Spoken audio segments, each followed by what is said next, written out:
Welcome back. And as East Africa remains on high alert over renewed Ebola infections, in the region, concern is mounting over Kenya's porous lake borders. In Kisumu, authorities maintain they are prepared, with Jaramogi Oginga Odinga teaching and referral hospitals setting aside quarantine and isolation facilities. But on the waters of Lake Victoria, where fishermen from Kenya and Uganda mingle freely, can preparedness truly match the risks? Bramwell Bwire has the story. For many in Nyanza region, Lake Victoria is more than water. It is work, it is survival, but most importantly, it is also a meeting point.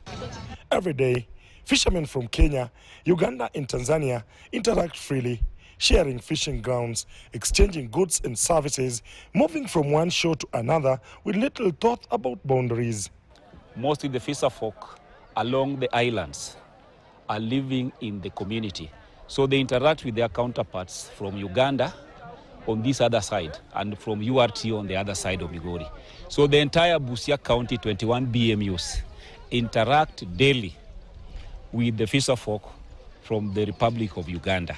Those connections help sustain thousands of families, yet health official says the same movement can become a challenge in event of a disease outbreak. Tunasikia tu kwa radio ati Ebola ikiingia damu inatoka kwa mwili kila mwili yote. Hatujui inaanza namna gani kugonjeka mtu.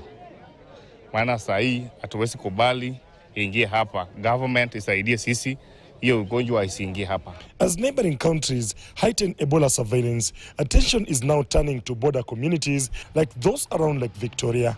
What happens when you suspect someone has an Ebola? Number two, reporting systems. So how do you report? How do you report, for instance, at the BU leadership that this is what has happened? So that's also a critical area, awareness of the fisher folk, sensitizing them so that they understand really what the scare is about. Then, of course, I will not forget to mention infrastructure. Take an example. If there is an outbreak or there's a suspected case in Mageta Island, is there a plan for evacuation to an isolation center or to a better health facility?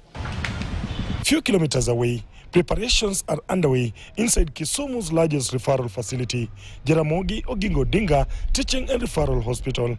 We have 3 isolation rooms within the facility, first and foremost from the casualty and the ward. But remember, Ebola need to be contained because of the biosafety involved.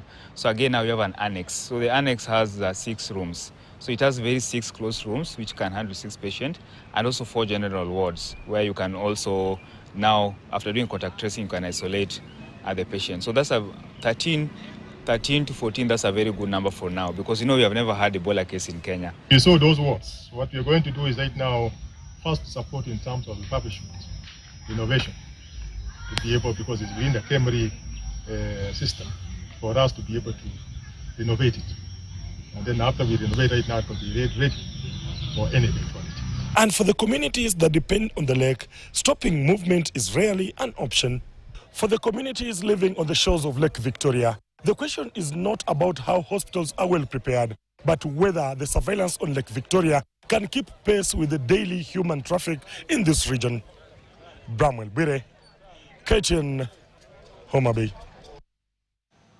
And from Kisumu, we cross over to Nanyuki, where our reporter Clement Masombo is.